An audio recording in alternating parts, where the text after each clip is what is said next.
Good morning বন্ধুরা, সবাই কেমন আছো? আশা করি আমার বন্ধুরা সবাই ভালো আছে। বন্ধুরা, আমরাও সবাই ভালো আছি। তো যাই হোক, ঘরের সমস্ত কাজ টাজ করে স্নান টান করে ঠাকুর দিয়ে চলে গেছিলাম বাজারে, তোমাদের দাদা আর আমি। কী বলতো, কিছু সবজি বাজার করে নিয়েছি, আর কিছু বলতো তেল মশলা আটা, যেমন হলুদ গুঁড়ো লঙ্কা গুঁড়ো তেল আর সমস্ত কিছু নিয়ে এসেছি। আর কি বলতো, তোমাদের দাদার জুতোটা ছিঁড়ে গিয়েছিলো, তো দাদার জন্য একজোড়া জুতো কেনা হয়েছে। ও দেখছে পরে এখন দেখি জুতোটা ঠিক আছে নাকি, বলছে না খুব নরম। আর কি বলতো, সমস্ত বাজার হয়ে গেছে, আসার পথে দেখি না এই যে পালং শাকগুলো চোখে পড়লো। আর দাম খুবই কম, জানো তো, দাম 5 টাকা আঁটি। আর দেখো কত মোটা মোটা আঁটিগুলো। তো আমার তো কম দামি লাগলো, তো ভাবলাম দেখি তাহলে 2 আঁটি পালং শাক নিয়েই নিই।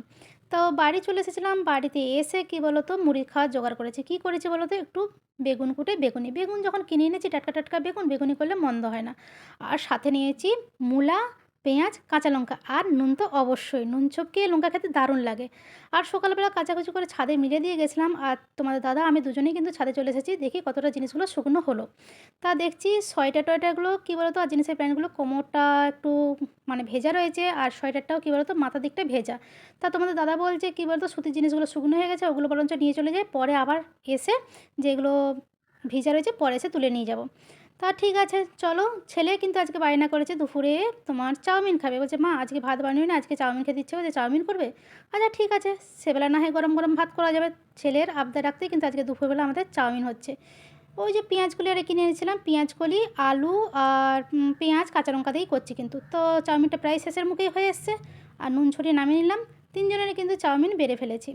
তবে আমি কিন্তু সস খাই না, তোমাদের দাদার জন্য সস দিচ্ছি, আর এই যে বেশি করে যে সসটা দিচ্ছি তোমাদের ভাইপোর জন্য, কারণ তোমাদের ভাইপো কিন্তু ভীষণ ভীষণ সস খেতে ভালোবাসে চাউমিনেতে।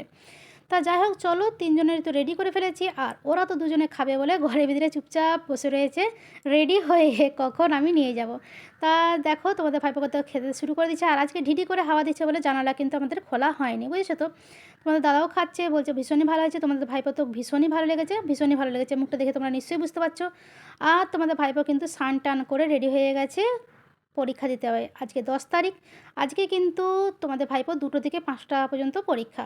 তা এখন বাজে ঘড়ি কাটায় দুপুর 1টা। তোমাদের দাদা কিন্তু দিতে যাবে।